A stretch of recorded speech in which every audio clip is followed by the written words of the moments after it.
Hello, sister friends. We are back to talk more about the 4th episode of the One on One, Part 2. Here we go.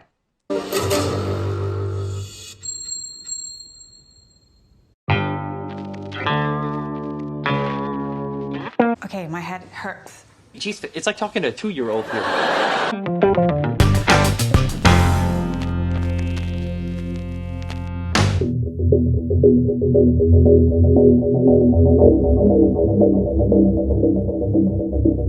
Yeah, because the first time I saw you in our church, Okay. we made that gaze, that connection. No, I made that. Oh, no. I looked longer. By the time you looked away, I actually said, that was probably inappropriate. She is most likely married. And what happened to you? But that time, I just want to know. Like, oh, and now you tell me about it. I want to hear. I want to know that God has been my wingman with you. He's not. Absolutely not. No way, Jose! You looked at me and a bolt of lightning shot through my body. My body.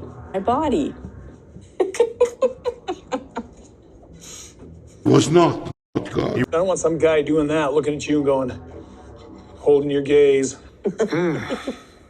And he stirs up tears in his eyes and acts like, I'm so emotionally caught up in this moment that I met her. Boy, does he disgust me. The way this man can act, the man who can't muster up a tear in an appropriate situation related to his wives or kids, can somehow manage to pull up that emotion here. I would love to know what he's really thinking about. He says, again, the same line he said on the show, as if we haven't heard it before. Again, we learn these lines and then say them. I want to know that God has been my wingman with you and that nobody can take you away. God, you can't lose when God is your wingman. Blasphemy! He said it again! God is your wingman. The heresy that comes out of this man's mouth is appalling. It's blasphemy. You know, I wonder if this is a lyric to a song. Of course it is. There are two versions of God is my wingman. For you, I needed him. Cue the country music. Jesus is my wingman. Riding shotgun all the time. And this is the first time we've ever heard the story of you and Robyn in church. So tell us about that. Suki, just want to say there's a book that came out many years ago that each one of the Brown members read. Now, if you're going to interview them on national television after a major show, maybe take the opportunity to watch the previous seasons and read their book. This whole story is in here. This is the first time we're hearing about this. So Kody notices this girl in the church, okay? Mind you, he has 3 wives at this point. And I figure, okay, she's got to be about 28 or 30. And she's by herself. And I made eye contact with her. And I couldn't look away. Wow. Why is that funny? Now, the way it works in the church is the wives are supposed to bring prospective wives to you. It is not appropriate, it is actually wrong for the man to go after, seek out another wife. Wow. You think it's funny, huh? Wow. He admits right here, He knew the rules, he broke them. made it sound like it was this big event. Robyn describes it as she saw this man that caught her eye with shaggy hair that was sitting in front of her. Now he's talking to other people, and then she says, all of a sudden, he looked up and our eyes met. I am not exaggerating when I say I felt as though I had been shot through with a bolt of lightning. When this happened, I was stunned. I was embarrassed too, and I looked down at my feet. This doesn't sound like this big, long, drawn out, gazing into each other's eyes that he speaks of now. And I just held her gaze, just held it. And I held it and held it. What did he say about it in the book?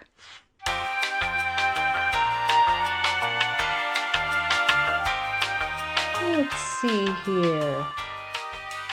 Robyn's talking. Okay. Oh, here's Kody's part, talking about his relationship with Robyn.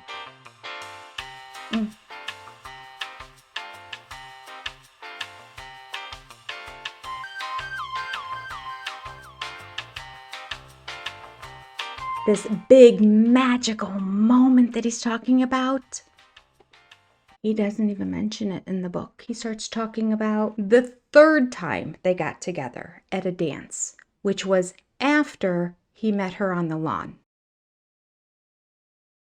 No shocking locking of eyes, assessing her age, deciding if she's married, being embarrassed because I was inappropriate to look at her. None of that's in the book. I'm not saying it didn't happen. I'm just saying. Because the first time I saw you in our church, Okay. we made that gaze, that connection. No, I made that. Man, you can't keep your story straight, can you? Wasn't important enough to put in the book, but now it seems to be life-changing to him. Robyn wrote about when she saw him in the book.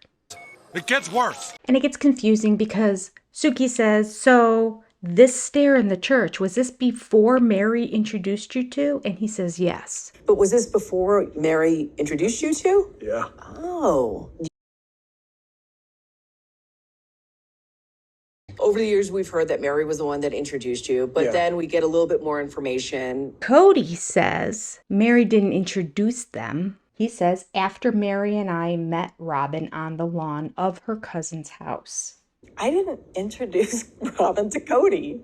You didn't? No, there's this whole big thing out there on the Twitter sphere right now that I introduced them. I did not introduce them. Kody and I were together when we met her for the first time. And Robyn's part of the book says that she was at her cousin Reba's house out on the front lawn when this man that I saw in the church and his wife rolled up in the car, and her cousin introduced her to Kody and to Mary. So Mary introduces Robyn and I essentially. Mary and her literally develop a bond. Where do the lies begin and end? Is the book a lie? Is Kody a lie? Maybe both are lies. Well, that's the truth, isn't it? It's exhausting. Kody says that he did not make googly eyes and stare at Robyn on the grass because Mary was right there. Interesting. Interesting. And yet, when you were in church, your wives were with you, and you did this with all of them there. How do I know this? Because Robyn said in the book, I quote, sometime during this church service, I had to walk past this man on my way to the bathroom. He was sitting with a group of women. The wives were all there. So now this new story he's telling us, more lies. No, I didn't make contact with Robyn there because Mary was there. I had a wife there. You had 3 wives in church when this lightning bolt magical moment happened. The lies. I mean, which one is a lie? I don't know. I can't tell you. I have no idea. I don't know. I mean, pick a lie. It could be any one of them. It could be multiple ones. I mean, we're talking about Kody and Robyn. Who knows where the truth is in this story? Let me just point out that according to Kody. And so as we drive away, Mary's like, hey, Kody, you should look into her. She's cute. Mary just got finished saying, yeah, he doesn't care about appearances. Robyn just got finished saying, he doesn't care about appearances. He's admitting, Mary knows me very well, and she knows that I just would date somebody who's cute.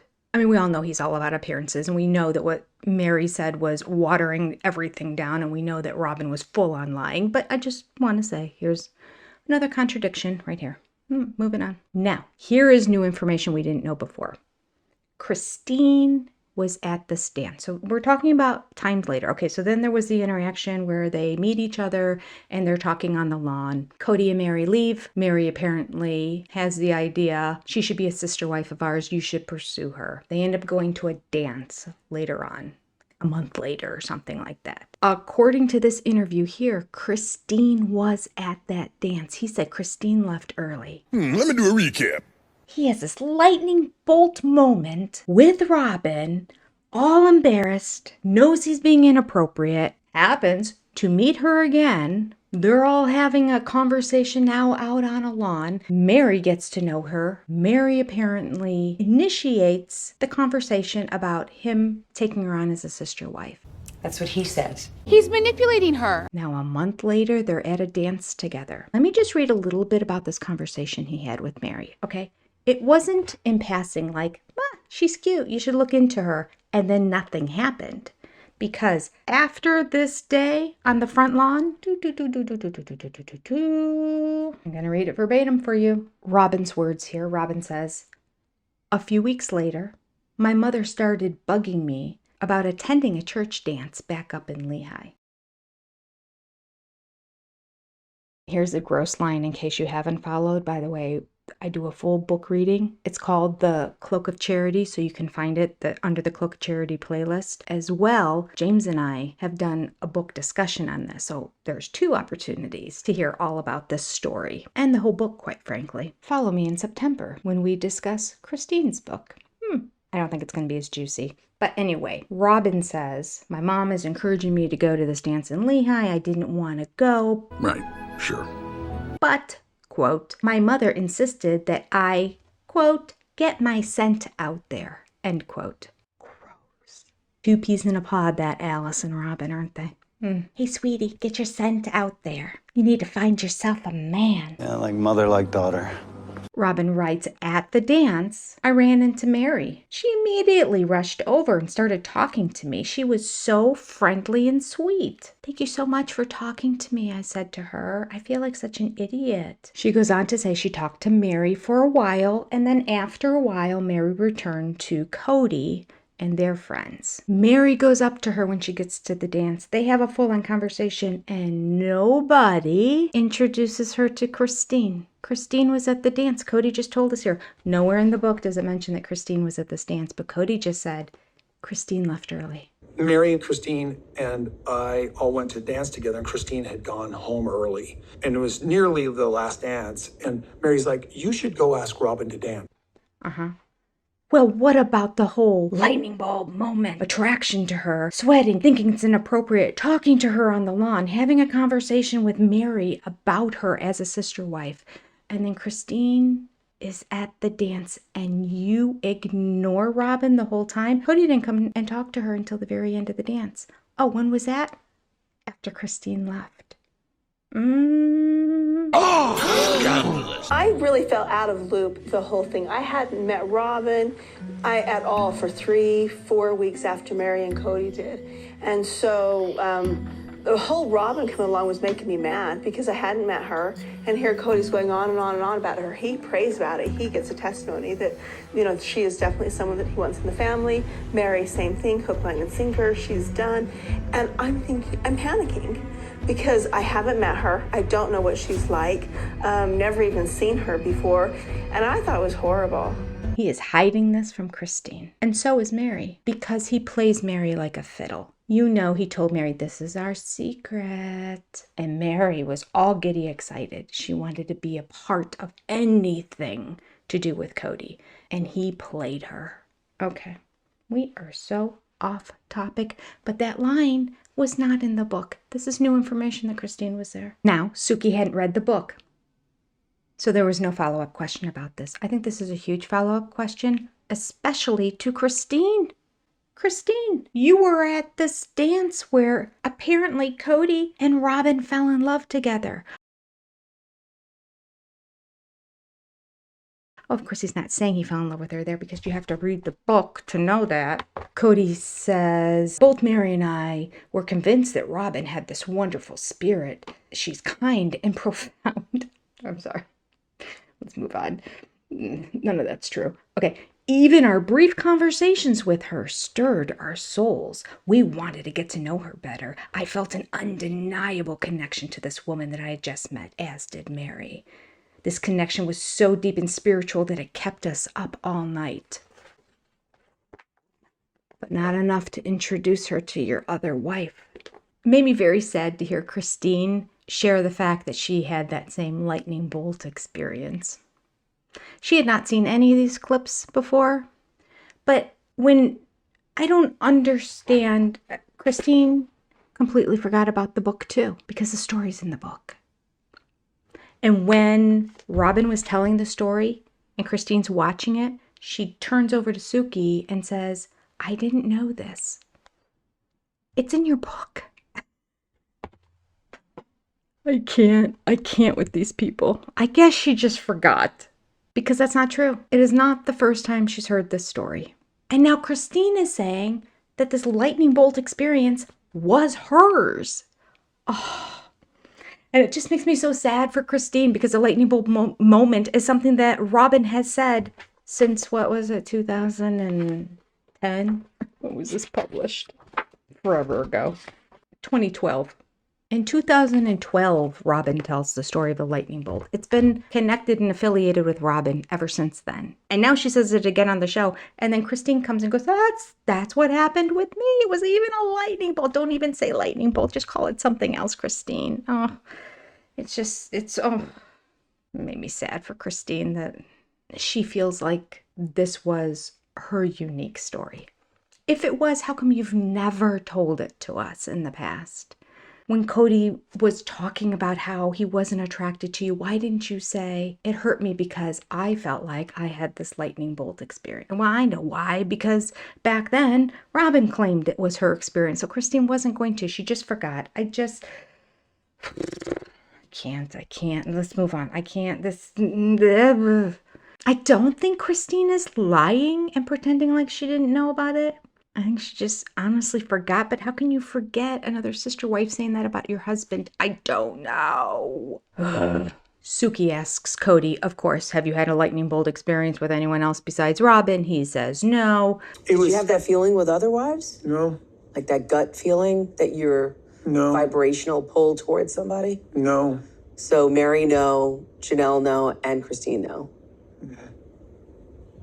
It was more of like a pragmatic thought process. They were just pragmatic relationships. Talk about dumbing it down. It was just pragmatic. That's a mean thing to say. And then she goes, but Mary and you, that was your first wife. That was your first love. We kind of got, it was a romantic experience with Mary because we were both single. And so it was a kind of romantic. It was meet cute, sweet, that kind of thing. He changed his mind. And he's like, yeah, that was my first love. We had a sweet...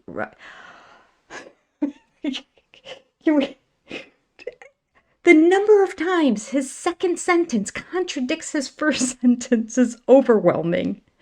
This man is ridiculous. How can you have a conversation with him? How can you be married to him? I couldn't do it. And then we have a little clip here of Janelle really throwing Robyn under the bus. She said, Robyn and Kody had a very long courtship. It is not appropriate for a man to have a long courtship.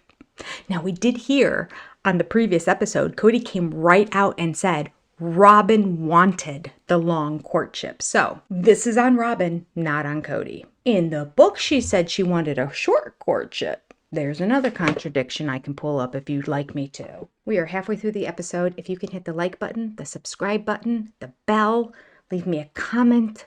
All the things, as Mary would say, all the things. If you can do all the things for me, they cost you nothing, but they help me out significantly. I appreciate you. And don't forget, every time before you do your Amazon shopping, hit one of my links down below first. And that benefits my channel as well. Thank you. Now let's get back to our review. I remember specifically in the book her saying, I wanted to get married right away. It was Kody. He wanted this big fancy big wedding, not me. She kept saying, I wanted to get married within a couple months, but then I couldn't because this wife was having a birthday, and then this kid was having a birthday, and then this month this wife was having an anniversary. Oh, it started off with, there were the holidays. Around November, December. Can't have a small little church wedding. It's not supposed to be a big deal, but she wanted it to be a big deal. So again, there's more lies. The book, should I find it? Oh my word. It might take a while. It's going to be the longest video in history. Certainly going to be the longest one before editing. Where did she talk about? Let's see. Where will we look here? Mary, Janelle, Christine, wraps up 64. So it's got to be...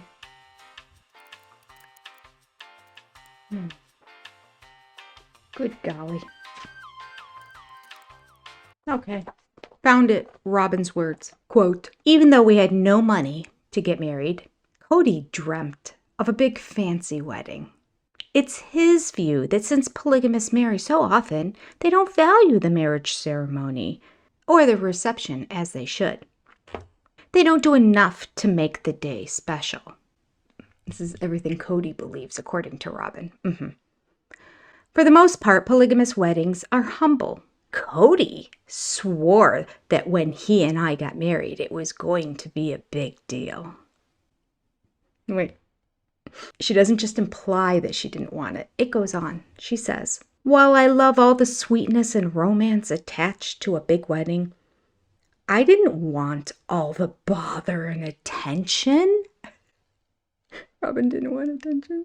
And I certainly didn't want the drama I worried would come with the territory. The Browns had a comfortable and complicated family, and I didn't want to come in storming with a huge party and make myself the center of attention. I wanted a quiet yet romantic wedding, and I wanted it to happen as soon as possible. But no matter what the size of the wedding Kody and I decided on, we were going to have to wait. I don't want to, but we're going to have to wait. Why do they have to wait? It was not entirely due to financial constraints. We got engaged at the end of September. I was hoping that we could be married by December at the latest. It was my future sister wives who were unhappy with this plan when I discovered this. I knew that I was going to have to be incredibly sensitive to their feelings and wishes as I planned my wedding. I realized how foolish to be considering a wedding in December, and I didn't want my wedding to Kody to distract from the Browns family. I didn't want my wedding to Kody to distract from the Browns family holidays. And I didn't want my event to eclipse the children's Christmas. You know, because if like the first weekend in December I got married, that would eclipse the kids' Christmas. They barely even celebrated Christmas before she came into the family. Oh, my word. Getting married in January was also out of the question because it was Mary's birthday. Every day. She had 30 of them in January, apparently. Couldn't get married. It was also Janelle's anniversary and my son Dayton's birthday. Couldn't do it. Let me just point out that these fell on January 16th. January 17th, and January 16th. 2 days.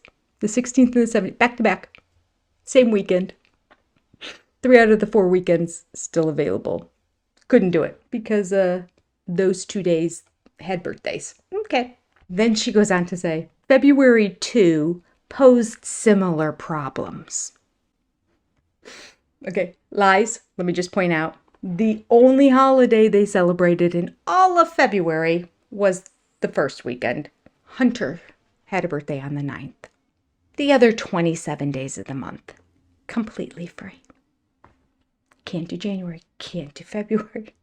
While Kody and I were figuring out the best and earliest possible date for our wedding, the television show that he'd been discussing since we got engaged went from a dream to a reality. Isn't that convenient? The show's producer, Tim Gibbons, King Monkey, sold a pilot to TLC, and TLC was going to... I was surprised as anybody, but TLC was going to help us pay for the wedding. Who knew? I knew that having a big ceremony meant the world to Kody. So I consented. My notes in the side say here, Robyn, the altruistic martyr. Okay, so let's go back here now. What does Janelle say? So they actually courted, I think, for almost like a year. It is not really appropriate for a married man to have a long courtship. They courted for a whole year. That's inappropriate. But the best line is when Janelle says this. Hey, if I had a year with Kody, I'm not sure I would have married him, honestly. Ooh. So I might have seen him for a little bit more who he was, you know what I mean? Oh, I totally know what you mean. Gotten sort of off the charm ride, you know, like the big charm, the big energy comes in with the charisma. Somebody would have told me you have to wait a whole year, and I would have spent a year with him. I don't think I would have married the man. It would have given me ample time to see who he really was. Amazing words. I mean, that's something I would expect out of Christine's mouth. Janelle. So impressed. Probably the best line in all 4 episodes. Major dig at Kody and his ego, and maybe even bigger at Robyn. Because she did take a whole year and still said, yep, I'm gonna marry him, because she wanted the money. Had that show not happened, no. Everybody knew that Kody and I had that first moment together, but they never talked about with everybody. This moment. No. So Christine is going all in. She's now saying everybody knew about this love story that he and I had, but nobody knew about this story about Robyn, which is not true, because it's in the book. Again, I just want to say, I hate to defend Robyn, but nevertheless, the more you go into this, the more you see her, the more you realize she is convinced this is her story. So confusing. Not Robyn's. Maybe it's both. This gives us an opportunity to watch Christine start sharing the thoughts she has in her mind. Oh, I don't know. Maybe these are better than Janelle's. This is what Christine says. I think that it was a love story from the very, very, very beginning. It just was. And they had to just hide it. But we all knew, and they didn't admit it to us. It's another level of lying. It's very obvious that they were in love from the very beginning, but they would never admit that to us, which means it was a whole year of betrayal and lying because they would never let us know how deep their love was, how this was different, how they were each other's soulmates. None of it. So basically, it's like lying by omission, right? All right, so now we get to the little tryst conversation. Janelle has some really interesting responses to this. Were you surprised about his sexual experience story? Because Janelle is saying, one, he's clearly in a whole different mindset than he was when it was the OG3. Back when it was just the original family, OG3, OG13, those first 15 years of their marriage, they still cared about the tenets of their faith. And this is something that is an embarrassment because it goes against, it's not something that you're permitted to do. And it's certainly not something you would be proud of. So the fact that he is saying it in such a way that it's like a feather in his cap right now. Experience story? Because she's like, I don't know this guy. I think he's just making stuff up now. I really do. If he had been in the mind that he was when we all were together, that would have been something he wouldn't have been proud of. He wouldn't have been bragging about. He wouldn't have been talking about. Because that was not, it was really sort of a transgression really against our moral code, right? But on top of it, she adds, I feel like he's trying to justify why he and Robyn are perfect together. It's so weird. I think he really just needs to somehow justify all the reasons that Robyn's so perfect for him. One of the ways that they're perfect for each other is they both had sex before they got married. Experience story? Because... Okay, another great line. So she's talking about the whole safe thing, right? And she goes, oh, the safe word came with Robyn. But the fact that he said that he didn't feel safe, he used that word safety, that he didn't feel safe with you. And the safe word came with Robyn. It's true. We didn't really hear it on the show much at all at the beginning, but we hear Robyn using it all the time.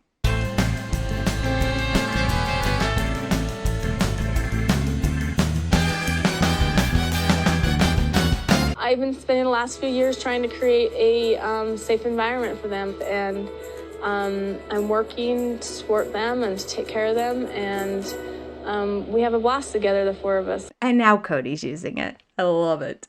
The safe word came with Robyn. Came in tow. Here's Robyn. Here's a safe word. The victim complex came along with her too, because Kody eventually adopted that as well. Christine comes in with a really sad and interesting, sad for her, but like really poignant, interesting perspective on this. Suki wants to know, why is it that he wouldn't share any of this with you, and why is he saying this now to the world? She's like, I don't know. I really felt like we had something special, and so it's really sad that he's throwing it away, diminishing it, pretending like they didn't have anything. That's sad. I thought we were friends. It's like it gets rid of any kind of good memories that we had or could have had or maybe had. He's just deciding to just get rid of all of those. You know, her comment also could play into the fact that it's all a lie.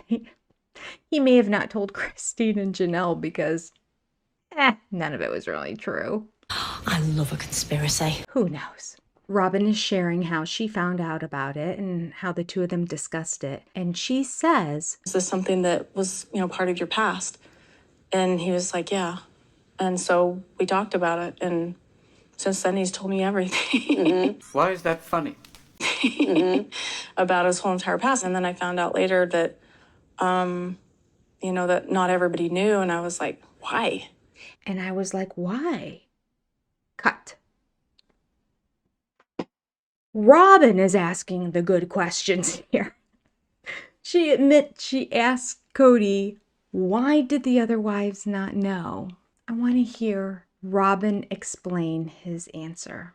I don't want to hear Kody making up whatever it is he's going to make up. I want to know what Robyn says he said. Does it match? We don't get to find out.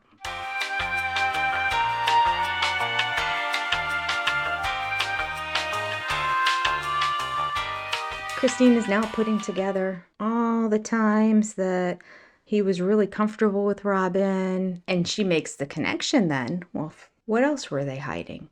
Because we know they were deeply in love. Kody just admitted how much. Both of them admitted that there was a lightning bolt moment. They fell deep in love right from the beginning. And yet they didn't get married for a whole year. Two people who are not virgins. Robyn, she's familiar with the act of having sex before marriage. Big no-no in the church. She did it and got knocked up. Kody claims he did the same thing. I'm unsure whether his story is true or not, because I think that he thinks that's really cool, that Robyn was such a rebel. So he's going to create a story where he did as well. It's a possibility. It's a possibility. I don't know. We talked about it Sunday night. Think what you want. I mean, there's multiple possibilities. He had multiple trysts with multiple women. He had a tryst with just a special person that he referred to. Male, female, don't know. His own words were it was a he, but I mean, the man lies every other sentence, so who knows what's true? But Christine implies the two of them have been doing the dirty ever since they got together for that whole year. Makes me wonder how close they actually were before they got married. You saw how intimate and close they were on the hood of the car for their engagement photos. That's just for a photo. That was completely inappropriate. What else were they doing?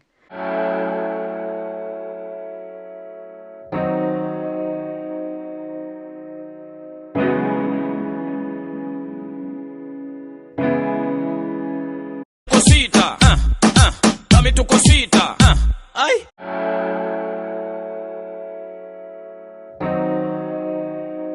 Oh yeah, Christine, you could also add, I was in the hospital in labor and you were kissing your girlfriend. Another act you're not supposed to do until you're at the altar. The water just broke. She'll be right down. You gonna sit back down? I don't know. When my water breaks, bam, I have the child just like that. So my water just broke. Okay, and so, hurry. Do you want to take something with you? No. Crackers? I got trail mix, granola bar.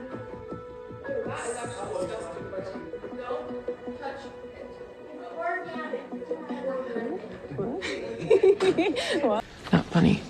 He got the clue. Not funny. I mean, I got a wife in labor. I'm not going to sit here kissing my girlfriend. And yet you came back for a second go at it. It's just awkward.